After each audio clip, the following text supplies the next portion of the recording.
دا خو د بوتانو راتګو.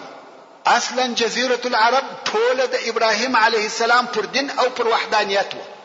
بوتان خو په دغه شکل سره د عمرو بن لحی په واسطه ورته راغله. نو دلته بیا يهودیت او نصرانیت څنګه راغلی؟ او بیا د فرس یا فارسانو حکومت څنګه دلته راغلی؟ ورون تاسو ته معلومه ده کوم وخت چې د سرور کائنات محمد مصطفی صلی الله علیه و آله وسلم بعثت وسو، هغه وخت فارسیانو پر یمن حکومت کاوه او د نجران خلق نصاراوه. د یمن ځینې حصې يهوديان او ځینې حصې نصاراوه. دغه ادیان دلته څنګه داخل شو؟ په عربو کې خدا شیان نه و. په پخوا کې ټول عرب موحدین او د ابراهیم علیه السلام پر دین و. اوس به د دغه ادیانو دراتګ بیان درته وسی. هغه دا چې یثرب ته چې په ورسته کې نوم مدینه منوره سو، او خیبر ته د شام څخه ځینې يهود راغله او دا ځایونه د ځان وطن وګرځول. او هلته په یمن کې هم ډېر يهود و. خو اوس به هغه واقعات درته بیان سي چې يهود او يهوديت څنګه و یمن ته راغله. قصه ډېره اوږده ده، مګر ډېر تاریخ پوهان یې د ربيع ابن نصر په قصه سره شروع کوي.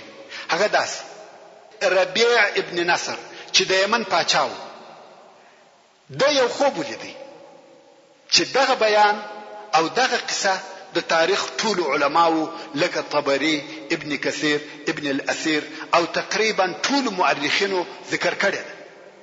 کوم وخت چې پاچا خوب ولیدی، څنګه چې په هغه وختو کې نجومګران، جادوګران او کاهنان پر خلق او د خلق پر عقاید او عبادت مسلط و. دا ولی مسلط و؟ ځکه کوم وخت چې شرک او کفر په عالم کې نشر شو او الهی دین پټ او رکسو، نو خیالات او اوهام په خلقو کې نشر شو. په دغه سبب جادو او جادوګران، منجمین او کوډګران د اعتبار خاوندان شو. د خلقو د رجوع ځای دوی وګرځیدل. کوم وخت چې د یمن پاچا خوب ولیدی، نو یې د خوب د ترجمې لپاره جادوګرانو او منجمینو ته رجوع وکړ او د هغو څخه کومک وغوښتي. قصه ډېره اوږده ده، مقصد دا چې هغو ورته وویل ستا د خوب معنا دا ده چې حبشان به یمن ونیسي. پاچا ویل دا به څه وخت پیښ شي؟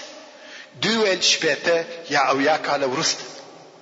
پاچا پر خپل اولادو او لمسیانو وبېرېدی چې دا ټول به د حبشانو په لاس وژل کیږي.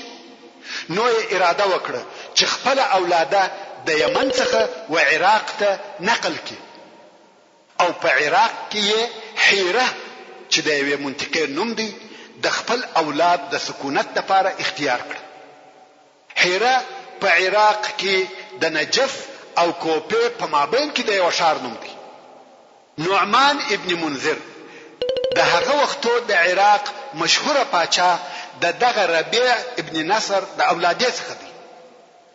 ځکه ربيع ابن نصر خپل کورنۍ هلته نقل کړه او بیا د اولادې پاچاهي هلته پاتې و.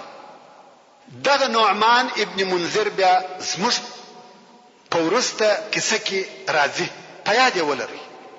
څه موده وروسته دغه ربيع ابن نصر پاچا چې دا خوب لیدلی و مړ شو او د زوی د پر ځای کښېنستی او پاچاهي د په اولاده کې پاتې شو، ترڅو د په اولاده کې یو نفر د تبان ابن اسعد په نامه سره پاچا شو او تبع ورته ویل کېده. تبع اصلا تبع د یمن د پاچاهانو لقب، یعنی د یمن و هر پاچا ته تبع ویل کېده، او د روم و هر پاچا ته قیصر ویل کېده، د فارس و هر پاچا ته کسرا ویل کېده، د حبشه و هر پاچا ته نجاشي ویل کېده، او د مصر و هر پاچا ته فرعون ویل کېده. نو د هر ځای پاچا خاص لقب درلود.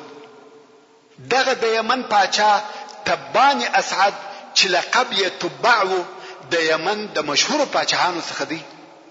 ډېر لوی شان او شوکت یې و.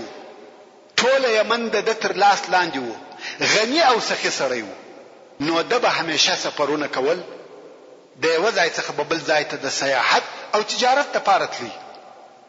یو وخت د یمن څخه وشام ته رهیسو.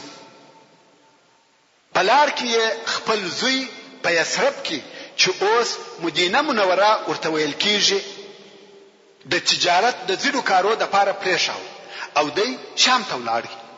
خو دلته د تبع د زوی او اهل یثرب په مابین کې اختلاف پیښ شو، څو تر جنگ ورسېده او د تبع زوی په جنگ کې ووژل شو.